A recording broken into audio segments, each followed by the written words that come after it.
That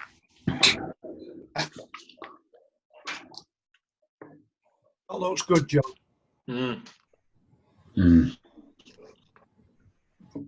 Simon's muted himself. Keith's muted. Who's muted themselves? Keith. I'm struggling with Big Paul's. It's for some reason it's not letting him in, so I'll go back and try again. Carry on amongst yourselves for now, and I'll. Well, if we're waiting, I've got a little question for you. Right, Rob. Go for it. 5 players have scored 5 goals in a game in the Premier League. Who are they? Alan Shearer. That's one.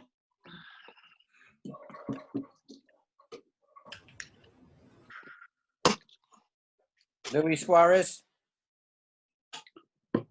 No. Who was that Manchester United player who went to Newcastle? Andy Cole. Andy Cole. Andy Cole. That's 2. Dwight York. No.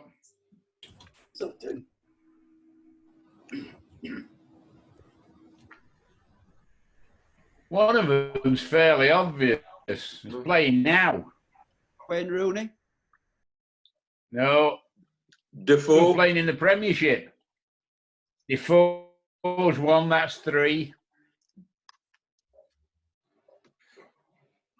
Who's the most prolific scorer in the Premier League at the moment? Oh, Sterling. Aguero. No. Right team. Right team, but not Sterling. Salah. No. No. Somebody said Aguero.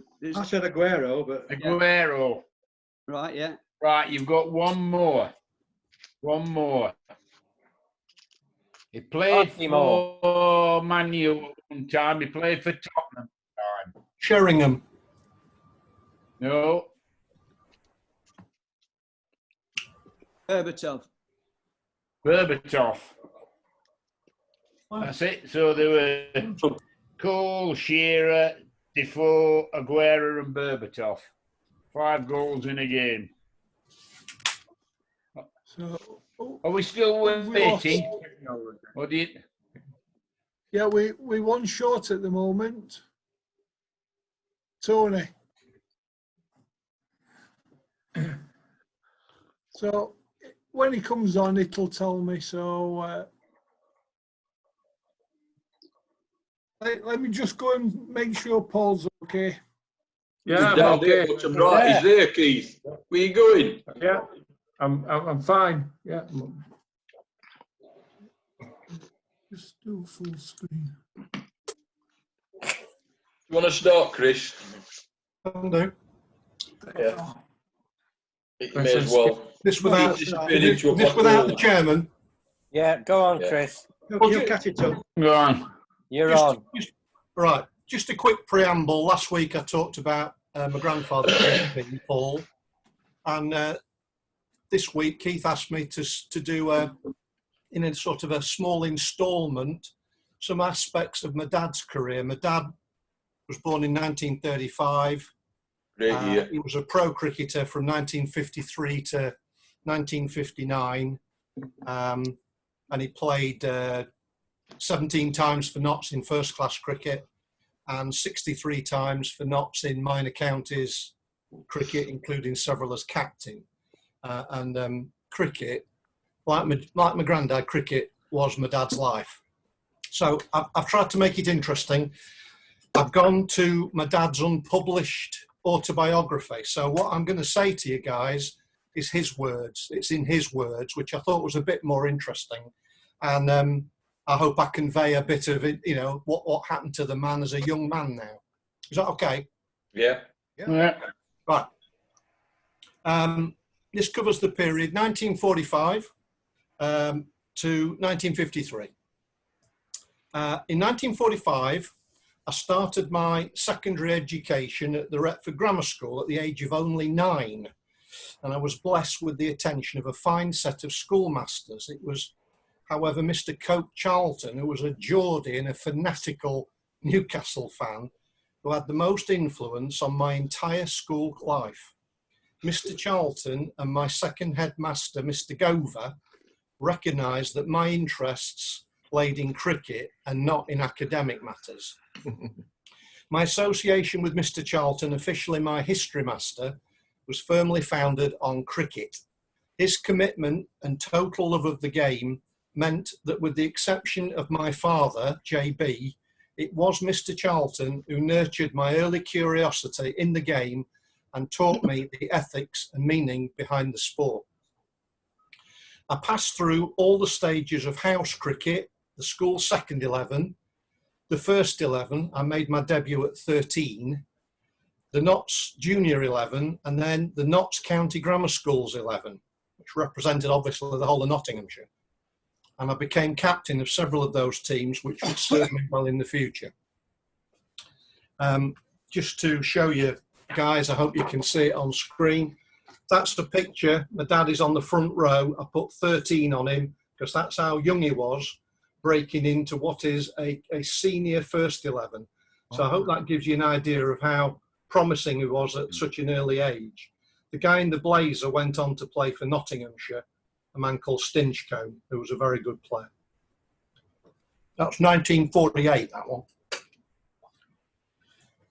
I formed what would become lifelong friendships with my closest friends and teammates, the outstanding Ted Waterfield and John Fawkes.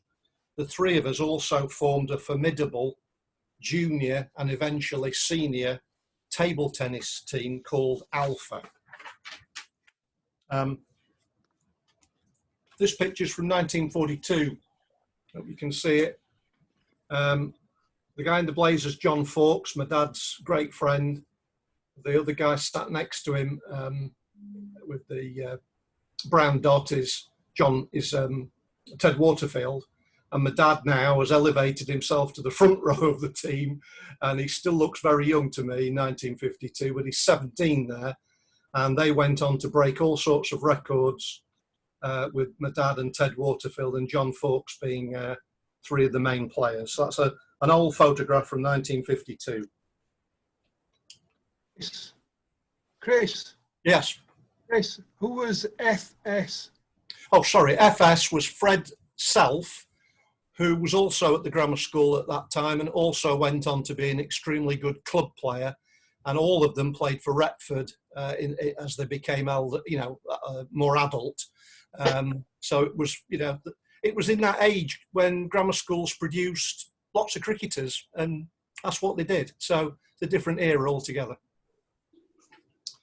I made my first century in the history of the school, 109, and I went on to represent the Notts County Grammar Schools against other associations. And then in 1952, I played twice in the same week against Notts second 11.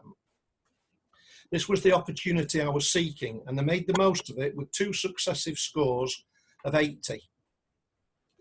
This is my father, aged now 17, 1952. He's coming off the ground having won the match for the Notts County Grammar Schools against Notts second team. This is a major part and a very proud, he was very proud of that photograph. It shows Trent Bridge. That's the Ratcliffe Road end. That's the old Ratcliffe Road end, of course, demolished and rebuilt in 98. But that's a very proud young man coming off the field. It was those two innings that were played under very watchful eyes at Trent Bridge. They included Bill Vose, who by then had become the coach of Nottinghamshire County Cricket Club, and he played in both games basically to look at the lads, and he fielded at first slip in both games. Those innings were responsible for me being offered my first professional playing contract. So he left school. I'll move on. Cricket moved on at a rare pace after I left school in 52. For the next 6 months, I worked as an apprentice at the Retford Times, becoming almost entirely responsible for the sports pages after the first day of training. My weekly wage at the Times was £1, 16 shillings and 10d. And when the offer, pence, when the offer of an £8 a week contract with Notts came along, it took me about 1 second to make my mind up. That's a big increase, isn't it? All So in April 1953, I found my way to Trent Bridge on the 7:40 a.m. bus, which seemed to travel to every village in the county before arriving eventually at the ground. I decided to shorten these indescribably boring daily return journeys with a combination of hitchhiking, lifts, or coming back in a Clarks of Retford laundry van. Anyone remember Clarks of Oh, yeah. Retford Yeah. on the High Yeah. Street? Yeah, they were everywhere. So lots of vans coming back to Retford. This helped me make a profit on my daily subsistence allowance of 6 shillings and 6 pence. Professional cricket, seemingly glamorous, was exhausting. It was daunting. It was even frightening for me as a 17-year-old. I was tall, physically not over-strong but fit, and basically in the early weeks I was completely overawed by being with and playing against some famous names in the game. I suddenly found myself amongst the elite on a Notts staff numbering at least 30 players, with a new coach, J.H. Parks of Sussex in England, the arrival of the world's greatest leg spinner in the Australian Bruce Doolan, R.T. Simpson, who was the Notts captain and the current England opening batsman, Joe Hardstaff, and Johnny Clay and Eric Martin, who both became friends of mine for life. Bruce Doolan lifted the whole spectre of Nottinghamshire county thinking. In 5 seasons, whilst he was there and I was there, he took over 700 wickets and scored 5,000 runs. He had more girlfriends than anyone since Henry VIII. He possessed superb motor cars.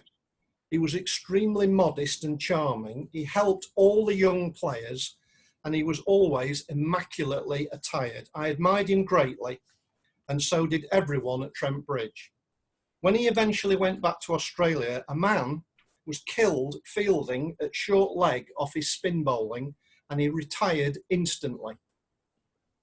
When Bruce Doolan passed away in Australia, his death was a source of sincere regret to every person that he'd ever met at Trent Bridge. And I'll just finish, guys, because I'm only going to do 5 minutes. I'll just finish with, this is my father in 1954-ish, 53-ish. This is like the official picture taken to have a photograph on when you're on the Notts staff. So he's about 18, 19 there, and obviously his career is ahead of him. If Keith allows me, and if you want me to, the next instalment of his life in cricket includes Boris Karloff. I'll say that again. Boris Karloff, injuries, and his debut in first-class cricket. Thanks very much, guys. Very good. Brilliant. Great, Chris. Thank you. Perfect. Right. That was brilliant, that, Chris, and we can't wait for the next instalment. Ian? Sorry, Chris, what was your dad's Christian name? What was his what, sorry? Christian name. I've got your photographs. I'm Oh, putting sorry. them Michael John Hall. Michael John Hall. Thank And you. like his father before him, he was just known as MJ. Okay. You know, JB, MJ. So, but it was Michael John Hall. Thank you. No problem. Okay. Right. Anybody else got any bits? Yes, Ron. Ron? No, No. I've given Paul. I've Paul. given my questions. All Big right. Paul. Big Paul. I've got a few questions if you want them, you know, quiz Yeah. type one. Yeah. Yeah. Yeah. Only a few though. Only a few. Yeah. All right. Fire away. Right. What is the oldest continually held sports event in the USA? Boston Marathon. No. Is it archery? No. Baseball. Pardon, Ron? Baseball. No. Something to do with baseball. No. Not something Horse to do racing. with dog sledding. Yeah. You're on the right track, Keith, I think. What did you Horse say? racing. Kentucky Derby. Yes, the Kentucky Derby. Well Well done. done, Keith. Well done, Well Keith. done. Kentucky Derby. Derby. When does Derby. Derby. it date back to, Paul? Pardon? When does it date back to? Well, I've got 1875 down here, question mark. Right, okay. 1875. Right. The first modern Olympics Games were held in Athens in 1896. There were 311 males competitors. How many females? 0. None. None, correct. Yeah, No. none. About 5. 5. 0. There were none. 0. None. No. Zero. None. Did the men No. have clothes on this time? Yes. In 1896, yes, they did. In the original Olympic Games, 393 AD and all that sort of stuff, any woman found in the Olympic vicinity was taken to a cliff and thrown off it. What event was that then, A Paul? bit harsh. It seemed What fair event? enough. What event was that, Paul? It was a shot put. Bit of a cliffhanger. I just Good felt sorry for job, those, Keith. I just felt sorry for those who were under the cliff. Yeah. Who got gold? Next one. What was the last Olympics when gold medals were actually made of solid gold?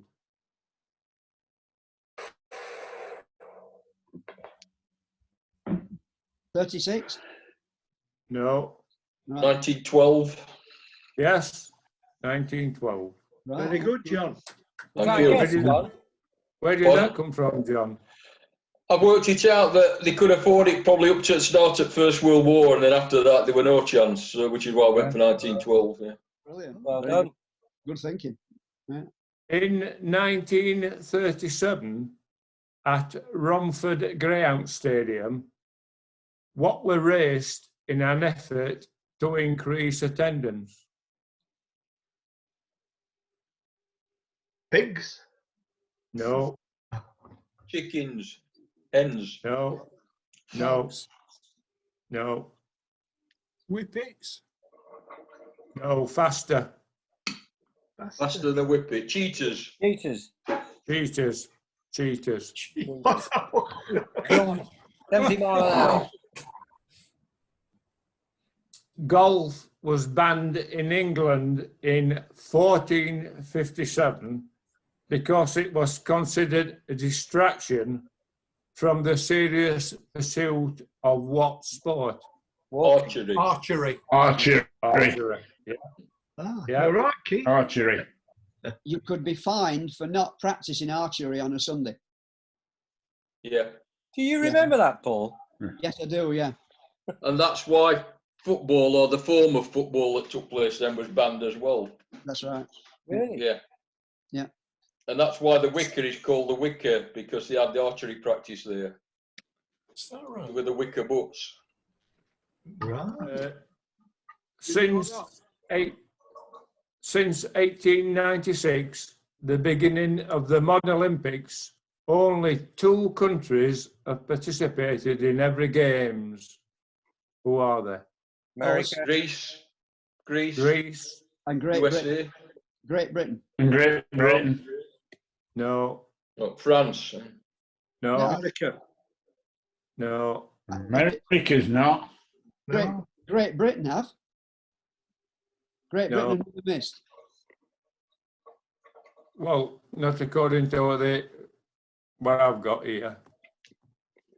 I think you're right, Paul the Biscuit. I think so.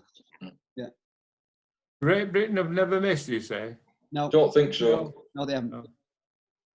The answer I've got is Greece, and it's not Great Britain. Belgium. No, Is it a European team?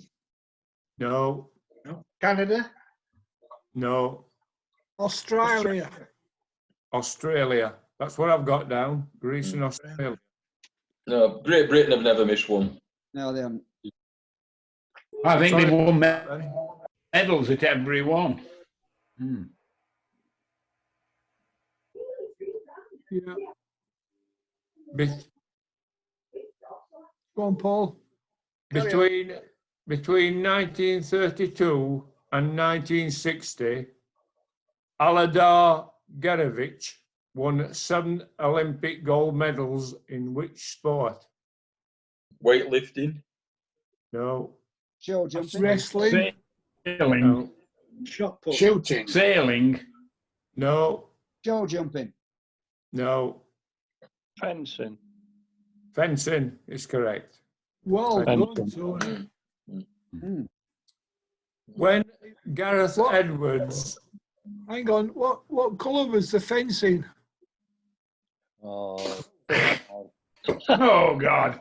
Can somebody, That were worse than Lol's joke, that. can somebody delete the host?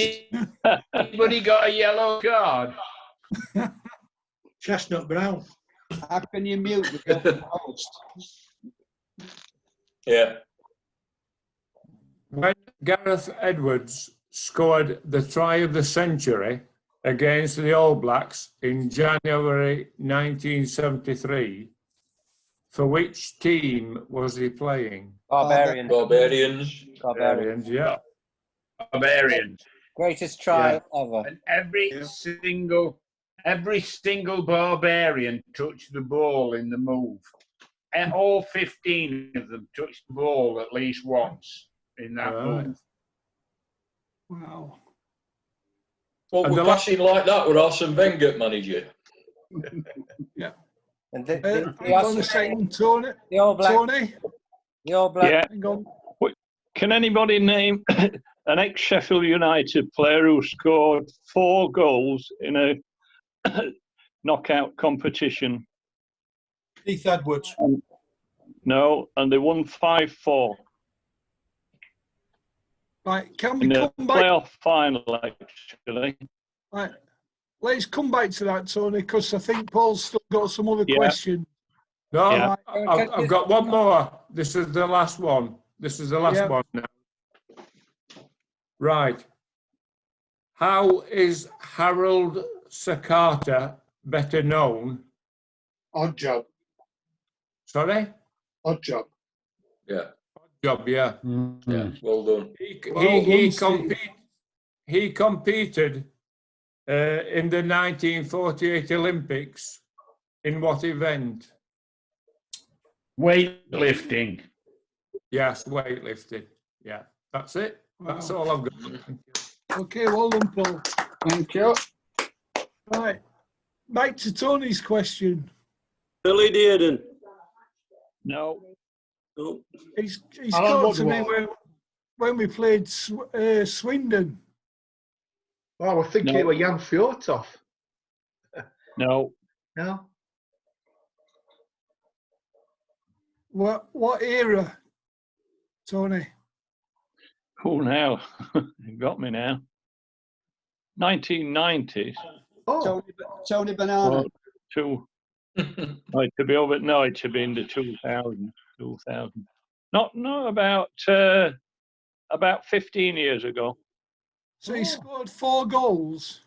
He scored 4 goals in a playoff final, and they won 5-4 against Devlin? Sunderland. Paul Devlin. No, Pesky Salido. In the playoff final. Never got to the. Never done that. This weren't in that 5-a-side tournament. They had at Arena, were it? no. No, you got me there.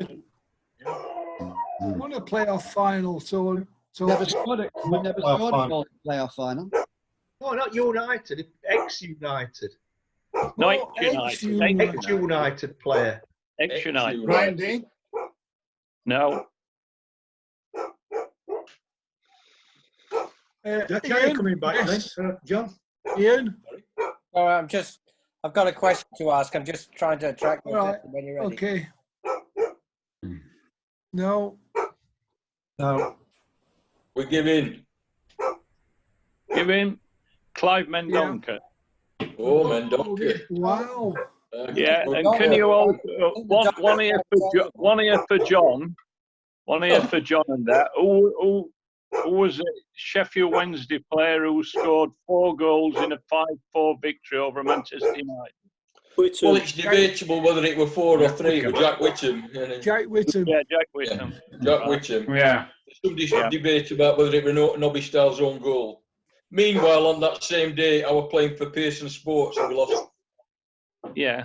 Did you win, Yeah. John? We lost 8-1. Lost 8-1. Horrible day. Horrible day. Yeah. Right, Anyway. Ian.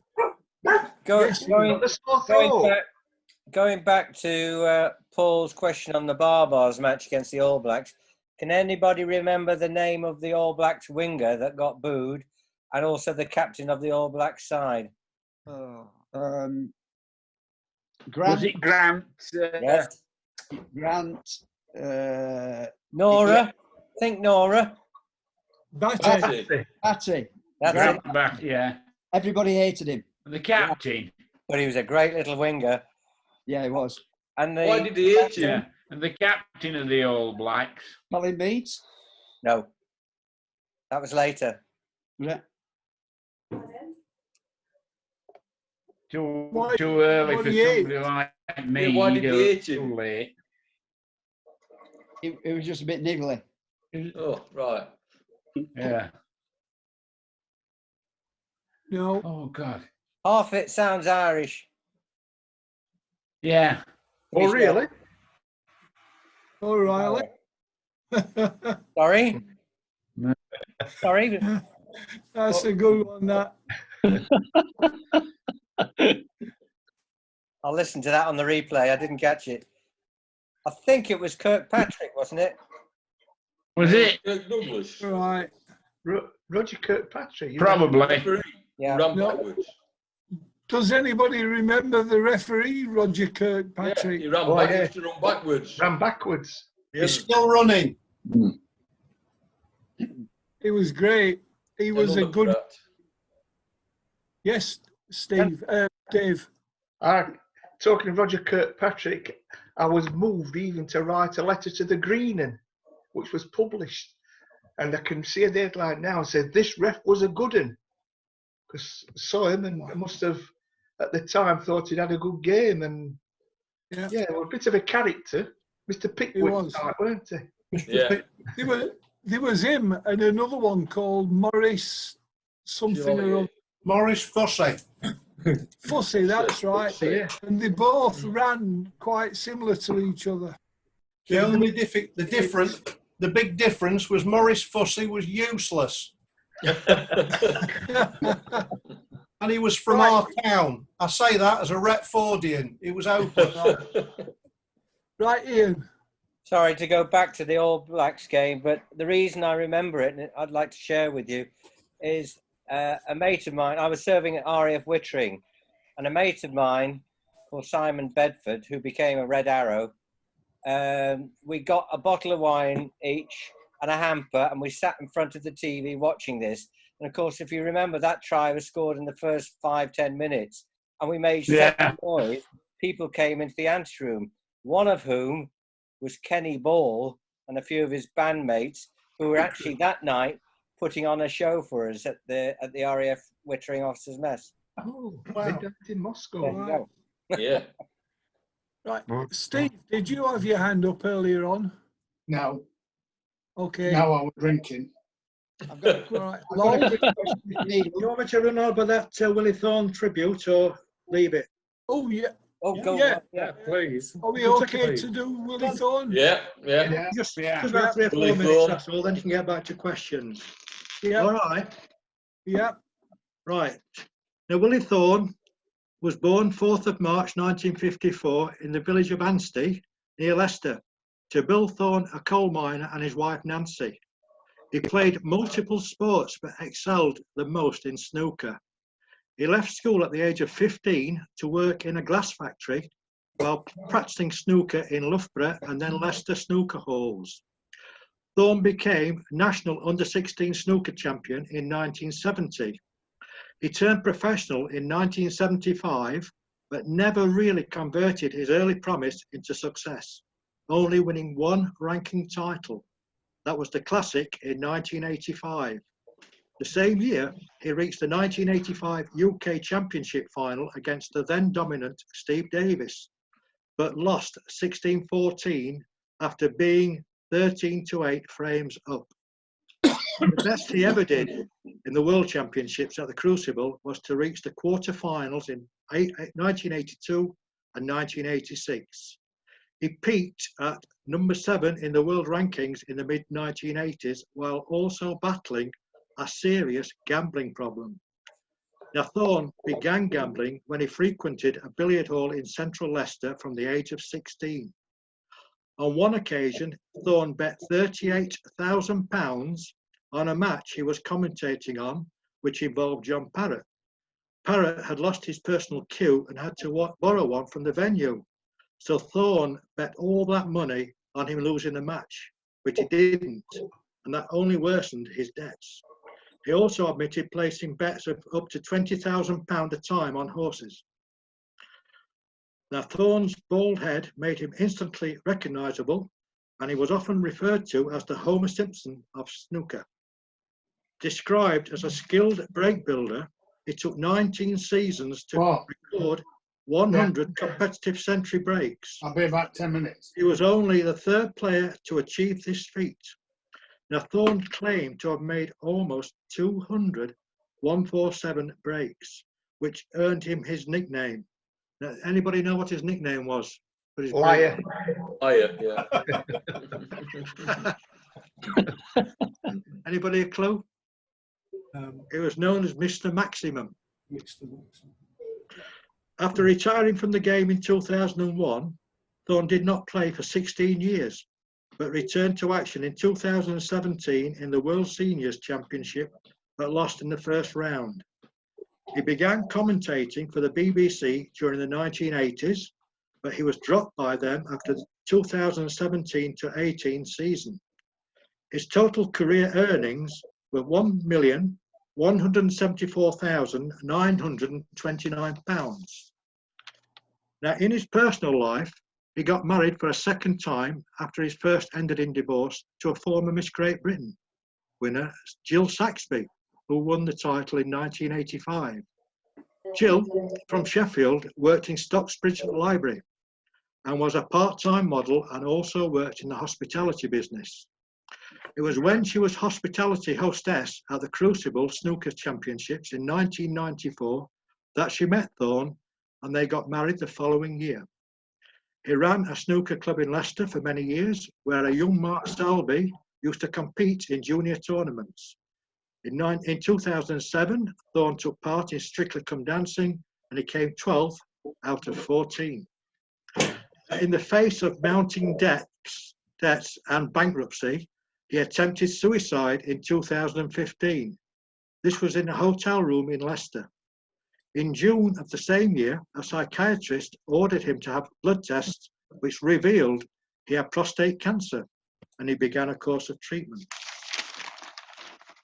Now, he moved to Spain with Jill a few years ago, and she had fought hard to keep their marriage together. But with debts around £1 million, his marriage was in big trouble. Jill and Thorne finally split last year as she could no longer stand his gambling addiction, his depression, and his bankruptcy. The final straw for Thorne, after Jill had returned to England, was when he found out that his mock Tudor house, which had fallen to disrepair while he lived in Spain, had been repossessed for non-payment of mortgage. Now, in March this year, as you may all know, he was found to have leukemia, and a fortnight ago was taken into a Spanish hospital because he had dangerously low blood pressure. He was suffering from respiratory problems and put into an induced coma. On the 17th of June, he went into septic shock, didn't respond to treatment, and his life support was withdrawn. Now, his best friend was Gary Lineker, and he raised over £22,000 for his hospital treatment, but that now will go instead towards his funeral costs. And that's it, lads. If anybody's got any more about his life, any of your own memories, or Yeah, that's brightened me day up. Yeah, for a while, he was based in Sheffield. on Nether Edge. Yeah, it was. He used to play at the West Street Snooker Club, because when I was playing for BT once, we were up there and he was practicing, and it wasn't in the when the World Champs were on. He was there quite regular. Just goes to show you how.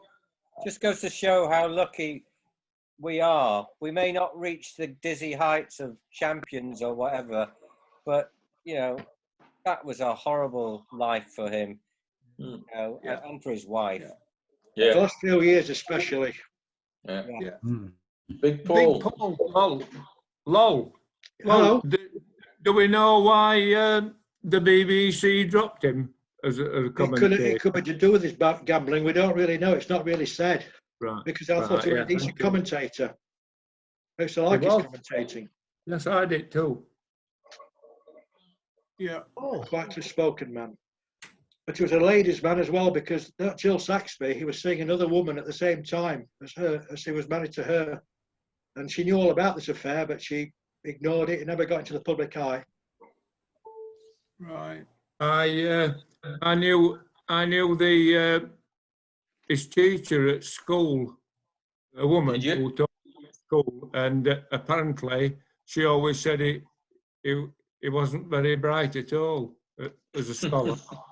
But Right. he didn't go back for himself. Okay, did he, chaps. you know? Right. Let's just wrap it up for today. With less than a minute. Tony Curry tomorrow. Let's see you all back tomorrow, including you, John. Send a link, Keith. Send a link. Send a link. I have done. Got one. Oh, you Got haven't. it. We got it. Right, I'll send it you again, Ian. Thank you. I'll see you all tomorrow. Yeah. See you tomorrow. Cheers, guys. Cheers, everybody. Bye. Cheers. Bye-bye. Bye.